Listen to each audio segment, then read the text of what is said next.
देखिए कि जो मीट पॉलिसी जो पुरानी बनी हुई थी 2011 की पॉलिसी बनी हुई थी जो बहुत शानदार थी। जब तीनों एमसीडी जब अलग अलग हो गई तो इन्होंने अपनी अपनी पॉलिसी बना ली।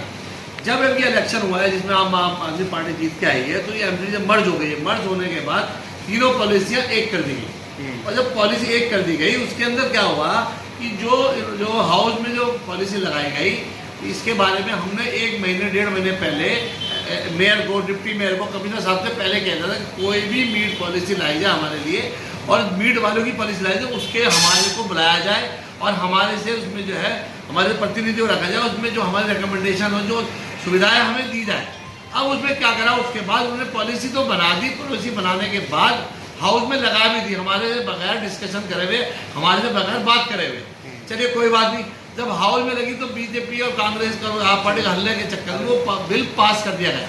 और पास क्या कर दिया गया, वो हमारे जो दुकानदारों पे एक किस्म का जुल्म हो गया। वो क्यों, जो नॉर्थ एमसीडी की फीस 3300 थी, ईस्ट एमसीडी की 2700 थी और साउथ दिल्ली की 5000 थी, उन्होंने क्या कर दिया, सारी की सारी पॉलिसी जो है 7500 रुपये, नए लाइसेंस की भी फीस वही, रिन्यूअल की भी वही, सब वही।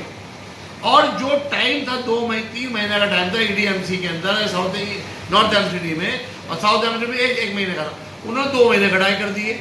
और जो दुकानों का साइज था वो पहले NE1 पे 48 था, NE2 पे 60 था और NE3 पे 10 फुट था। सब चीज़ों उन्होंने घुमा के साइज भी छोटा कर दिया और धार्मिक स्थल की जगह भी छोटी कर दी। मतलब एकदम ऐसा कर दिया कि जो दुकानदार जो है काम ही ना कर सके। तो जब हमने उसके ऊपर जो एमसीडी के अंदर मेयर साहब से, डिप्टी मेयर साहब से बात करी तो उन्होंने कहा ठीक है जी, हम जो है दोबारा जो है हाउस में बिल लाएंगे।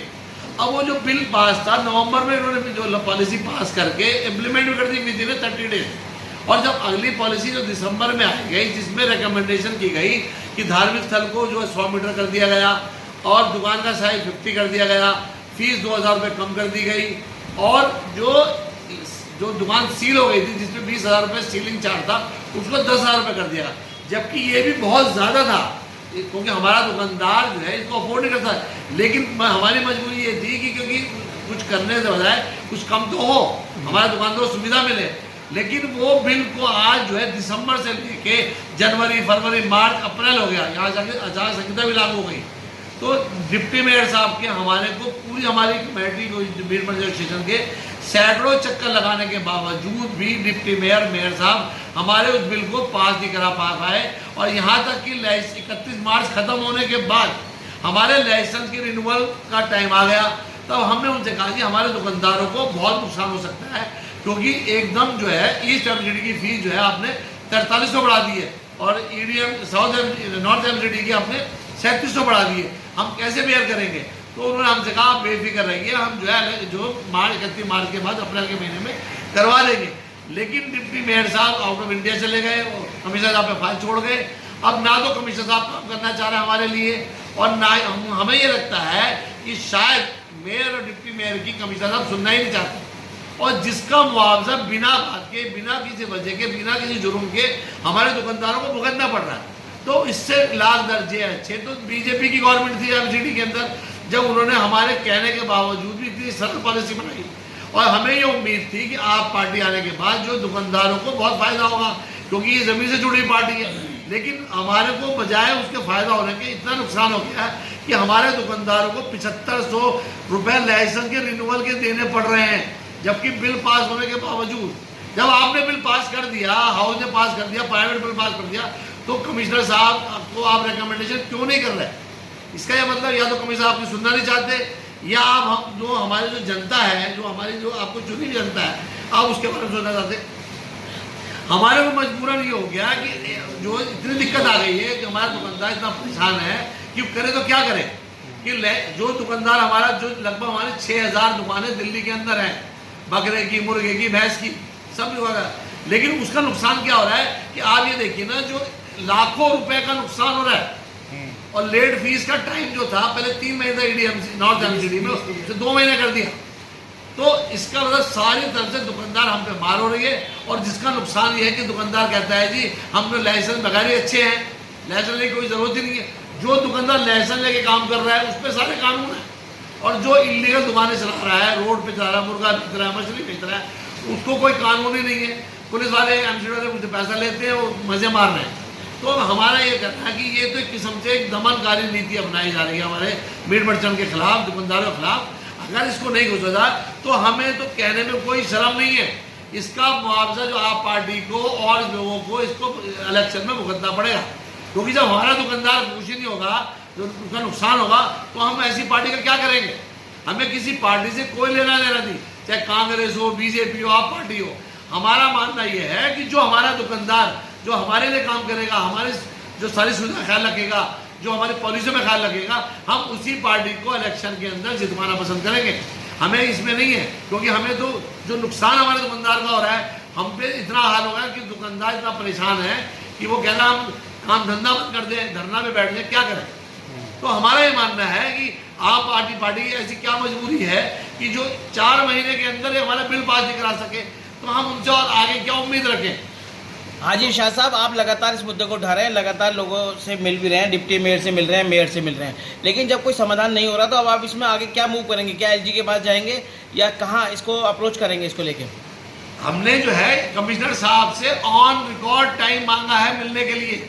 उनके पी साहब होते साहब के पास टाइम नहीं है, और यहाँ तक कि जो है डिप्टी मेयर साहब ने उनसे टाइम मांगा, कमिश्नर टाइम नहीं दे पा रहे। अगर इस तरीके से जो है ये हमारे जो दुकानदार हैं परेशान हैं, तो आखिर मजबूरी में हमने तो एलजी साहब से भी टाइम मांगा है कि एलजी साहब ने बोला अगर आपको कोई काम में दिक्कत होती है तो आप मेरे पास आइए, लेकिन एलजी साहब पूरी दिल्ली को देखते हैं। लेकिन हमें अगर हमारे इस पर नहीं ध्यान दिया गया तो हमें मजबूरन एलजी साहब के पास जाना पड़ेगा। अगर वहाँ से भी नहीं हुआ तो हमें मजबूरन कोर्ट जाना पड़ेगा और रोड पे आना पड़ेगा। हम जो है पार्टी के खिलाफ, किसी पार्टी के खिलाफ नहीं है, लेकिन जो हमारे पेट की रोजी रोटी का मसला आएगा तो हम किसी हद तक जा सकते हैं। हमें किसी पार्टी से कोई मतलब नहीं है। इस पूरे बिल से ना लाने की वजह से कितने लोग प्रभावित हो रहे हैं? कितने दुकानदार ऐसे हैं जो इससे प्रभावित हो रहे हैं? देखिए 6000 दुकानदार का मतलब है 6000 परिवार, यानी कि जिसकी फीस 2700 300 4300 देना पड़ रहा है। समझे ना आप? ये देखिए ना, एक तो कारोबार वैसे कम हो गए, इस सब की वजह से गोश्त इतना महंगा हो गया है, लोगों की पकड़ से बाहर हो गया। पहले मीट जो था 400 रुपये 550 रुपये था हो गया, आज की डेट में 700 रुपये किलो मीट है। और मीट के साथ मुर्गा भी महंगा हो गया, हर चीज़ महंगी होती जा रही है। तो जब ये सरकार जो है इतना टैक्स पे टैक्स बढ़ाई जाएगी और जबकि देखेगी नहीं, मतलब सारी जो लेट फीस है, सारा जुर्माना है वो सिर्फ गोश्त वालों पे ही है। मतलब रोड होटल वालों पे कोई नहीं है, रोड पे सड़क छाप पे कोई नहीं है, तो ये इलीगल काम उस पर कोई नहीं है। मतलब इतना कुछ देने के बावजूद भी सरकार से जो चीज़ मिलनी चाहिए, जो सहूलियत मिलनी चाहिए, वो नहीं मिल रही। सहूलियत तो है ही नहीं। रिन्यूअल लाइसेंस के बाद एमसीडी का जो चपड़ासी है वो और अलग हैरेसमेंट करते हैं कि तुमने लाइसेंस ये नहीं करा, तुम्हारी दुकान में ये नहीं, दुकान में, और जो इलीगल वाले मजे मार रहे हैं। तो हमारा ये मानना है कि जो लाखों रुपए का जो एमसीडी का रेवेन्यू है वो नुकसान हो रहा है और हमारा दुकानदार परेशान हो रहा है। तो हमें तो मजबूरी है कि हम क्या करें। अगर हमारी सुनवाई नहीं होगी, हमें तो रोड पे भी आना पड़ेगा और हमें एलजी साहब के यहाँ धरना देंगे, क्योंकि एलजी साहब ने हमने टाइम मांगा, उन्होंने हो सकता है हमें टाइम मिल जाए, क्योंकि इलेक्शन का टाइम चल रहा है, टाइम नहीं दे पा रहा है। क्योंकि ये एक बहुत गंभीर मुद्दा है। क्या इसको लेके आप लोग एकजुट होकर बंद का भी आह्वान कर सकते हैं आपस में? देखिए ऐसा है ना, बंद का आह्वान तो करेंगे ना हम, तो यहाँ तक कि जो है सिविक सेंटर को घेराव करेंगे। लेकिन क्योंकि अगर ये हमारा काम नहीं हो तो हम क्या करें। हम अपने बच्चों की रोजी रोटी का ख्याल रखें, बच्चों का पेट काट करके एमसीडी को देते रहे, पुलिस को देते रहे, किसको देते रहे? ये गैर कानूनी तौर पे काम। या अगर एमसीडी चाहती है कि लोग गैर कानूनी काम करें, तो 1000 रुपये के अंदर एमसीडी या पुलिस वाले कहते हैं शाम को 5 बजे दुकान खोलो, किसी को मत, तो हम बैठे हुए हैं। और हमारा दुकानदार ये बताते हैं, मैं आपको बता रहा हूँ कि इतनी शानदार दुकान बना रहा है। ये दुकान देखिए, हमारे जो दुकानदार, हमारे जो दुकान है, ये इतनी दुकान, ऐसी दुकान बना रहा है शानदार, जिसके अंदर एमसीडी का हाउस चेक दे रहे हैं, कन्वर्स चार्ज दे रहे हैं। तो एक परेशानी है। दूसरी परेशानी है कि गाजीपुर सलाट हाउस की ये हालत हो चुकी है कि वहाँ पे आए दिन मशीन खराब है, कोई सुनवाई नहीं है। यहाँ तक इतने हम लेटर लिख चुके, एलजी साहब को लिख चुके, मेयर साहब को लिख चुके। ये देखिए हम एलजी साहब से टाइम मांग चुके हैं लेटर वगैरह, लेकिन सलाट हाउस की प्रॉब्लम, एक प्रॉब्लम हो तो बताएं। एमसीडी सरकार सुनने को तैयार नहीं, दिल्ली सरकार सुनने को तैयार नहीं, सेंट्रल गवर्नमेंट सुनने को तैयार नहीं, तो गरीब दुकानदार जाए तो जाए कहाँ? अगर ऐसा हुआ तो हमें तो अनशन में बैठना पड़ेगा। यहाँ तक कि अगर हमारी सुनवाई नहीं हुई, हम तो भूख हड़ताल करने को तैयार है, रोड जाम करने को तैयार है। मतलब नहीं, जब हमारे पेट को रोटी नहीं मिलेगी, हम सब कुछ करने को तैयार है। और उसकी जिम्मेदार जो पार्टी है, चाहे वो सेंट्रल गवर्नमेंट बीजेपी है, दिल्ली सरकार में दिल्ली सरकार है, कोई मतलब नहीं। जनाब बात सारी ये है, 4 महीने से हमारी पॉलिसी चेंज कहते कहते थक गए हम। चक्कर सिविक सेंटर के काटते काटते थक गए हम, लेकिन हमारी कोई भी दरख्वास्त हमारी सब रद्दी की टोकरी में जाती हैं। कोई कार्रवाई नहीं हुई, ना तो आले इकबाल साहब, डिप्टी मेयर साहब, ना मेयर साहब, कमिश्नर साहब, किसी ने भी हमारी, जबकि आमने सामने बैठ के हमारी मीटिंगें हुई हैं और उन्होंने विश्वास दिलाया, हमें आश्वासन दिया कि ये तुम्हारे पैसे कम हो जाएंगे, 5,000 रुपये हमारी लाइसेंस फीस हो जाएगी और जितने कम हो जाएंगे, सब बातों में हमारी सहमति हो चुकी है। उसके बावजूद भी इन्होंने कमिश्नर साहब ने सिग्नेचर नहीं करे। तो क्या वजह मान रहे हैं कि इतना होने के बावजूद भी आप लोग धक्के खा रहे हैं और कोई काम नहीं हो पा रहा? लापरवाही, एमसीडी की लापरवाही कहूँगा और क्या कहूँगा मैं तो। एमसीडी बस चाहती है हमें, एमसीडी की बहुत लापरवाही। तो अब दिल्ली मीट मर्चेंट एसोसिएशन क्या करने जा रहा है इसे लेकर? अभी आगे कार्रवाई करेंगे। अभी हम सब बैठेंगे, बैठ के मीटिंग में तय करेंगे, जो हमारी कैबिनेट में तय होगा वो करेंगे। क्या इन चुनाव में आप लोग विरोध भी कर सकते हैं? कर सकते हैं। जब हमारी रोजी रोटी पे पेट पे लात पड़ेगी तो हम वो भी कर सकेंगे। हमारा बच्चों का हमारा गला कटेगा तो हम वो भी करेंगे। हम सब कुछ तय करने को तैयार हैं। अच्छा, एमसीडी में जो है आम आदमी पार्टी की सरकार जैसे अभी आई है, इससे पहले लगातार एक लंबे समय से भाजपा गवर्नमेंट थी, उस दौरान भी क्या आप लोगों की परेशानी हो रही थी? कोई परेशानी नहीं। बीजेपी ने हमारे लिए बहुत अच्छी पॉलिसी बनाई थी, सरल और आसान बनाई थी। पर उसे बीजेपी ने इतनी आसान पर 2011 में बनाई थी, उसके तहत तो अभी तक चल ही रहा है। ये अब नई पॉलिसी आई है जो इतनी और बहुत मुश्किल और परेशान करने वाली पॉलिसी बना के उन्होंने पेश कर दी और उसको पास भी कर दिया। तो मतलब ये है कि सहूलियत मिलने के बजाय आप लोगों को और दुश्वारियाँ और परेशानी हो गई और पैसे बढ़ गए हमारे, ज़्यादा परेशानियाँ हो गई। हर चीज़ में उन्होंने बांधा बना दिया हर चीज़ को।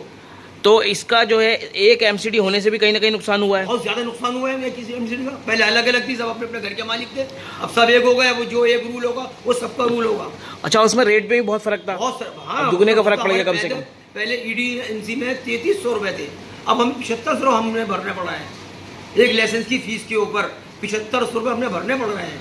पहले हम 3300 रुपये भरते थे। तो इससे तो कहीं ना कहीं भ्रष्टाचार को हवा मिलेगी। और वो तो जब भी तो बढ़ावा हो रहा है, भ्रष्टाचार का तो बढ़ावा हो ही रहा है। महंगाई तो और बढ़ रही है, घटी कहाँ है? कारोबार वैसे नहीं है, लोगों को कारोबार नहीं है, धक्के खा रहे हैं। और यहाँ पर फीस पे फीस बढ़ी चली आ रही है, फीस पे फीस बढ़ी चली आ रही है। आप पार्टी वालों ने ज़्यादा ही अंधेर नगरी कर रखी है।